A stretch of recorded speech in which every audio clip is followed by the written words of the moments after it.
iyo ngira ngo wigeze kumva afande Kabare bavuga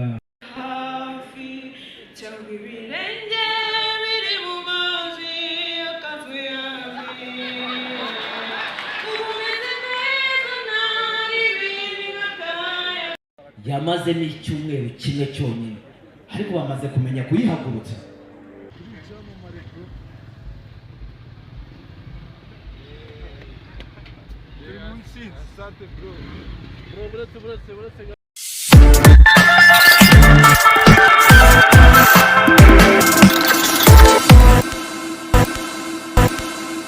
Ndakwakiriye kandi ngo ikaze mu makuru y'imihanda.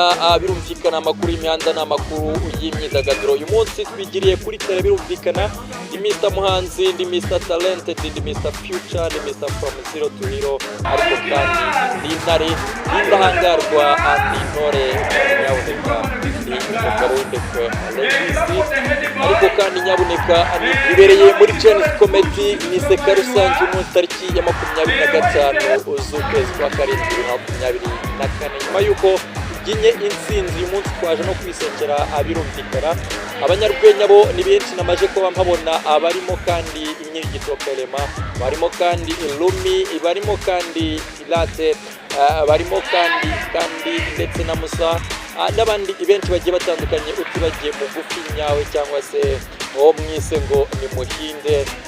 Je nibaza ni iyihe mpamvu bamwise Muhinde. Amakuru y'imihanda rero twaba twigereye kuri tele tuje kuyatara, noneho tuzi ngo iki kiri kujya mbere muri iyi mihanda ya Kigali, ariko imihanda ya Kigali yo mwiseka rusange of course bigomba kuba abyumvikanya. Abakinyi ba comedy, abakinyi ba filime, abanyamakuru ni benshi ndetse n'abandi bagiye mu nzego zitandukanye mu rwego rw'umuziki. Yitwa Masamba Intore, umusaza ukomeye cyane akaba inkotanyi cyane. Hano nabonyemo umuyoboke manager ibihe byose, ariko kandi Brown ndetse na Nyambo abandi batari ku rwego rutandukanye baburikana babutuni ndetse n'abandi bagiye batandukanye. Koze n'ahantu benshi basigaye bisanga, ni Camp Kigali isigaye ikubita ikuzura ndetse abantu bakabura naho bitara kubera ko bamaje kumvamo iseka rusange, cyane ko uyu munsi hari n'umwihariko bari bafite umusitari mwabutaka yitwa Champion Uganda.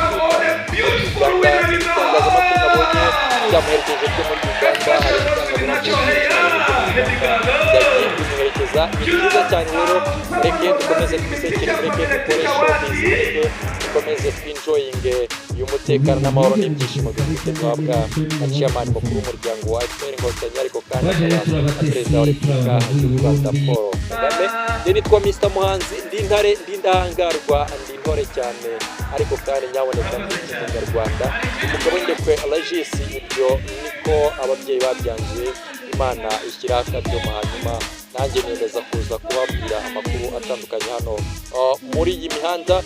Ni kuri Ndabaze TV, ni wakanze subscribe mbanje kuba ngushimiye cyane, ariko kandi nyaboneka umutima wagize ukanda subscribe ugomba no kugira usharinga ibi bintu kugira ngo bigire aho bitugeza kandi tugire n'ingufu zo gukora byinshi birushijeho, kuko iyo ushyize ikiganiro ntikirebwe buriya hari uburyo ubwo ugomba gucika intege, ariko kubera ko turi intare, turi indahangarwa, turi abanyarwanda kandi abanyarwanda turi ubudasa, turi intore cyane, twishakira inzira aho bishoboka byose naho bidashoboka.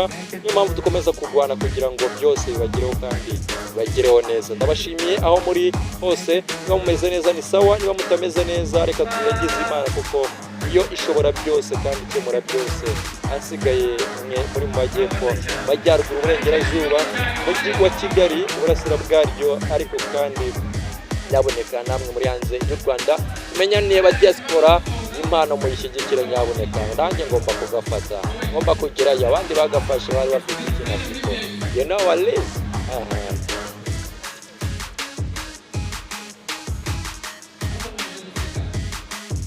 Yamaze n'icyumweru kimwe cyonyine ariko bamaze kumenya kuyihagurutsa. Mukurida icyumweru kimwe ariko ubu ngubu bazi ukuntu bayihagurutsa. Je naramwegera ndabona y'ingabo maramama yasanje za gucudika n'abantu arancuka tujya kunywa byeri bahita batwirukana. Ubwo none ageze mu rugo abwira inkuru mama, aravuga ati se unumva bakwirukanye baguhoye iki ati wibagiwe yuko mutishyuye minerivare yose ati ntabwo ndi busubire ku ishuri akareka abandi maze bagatura agasigara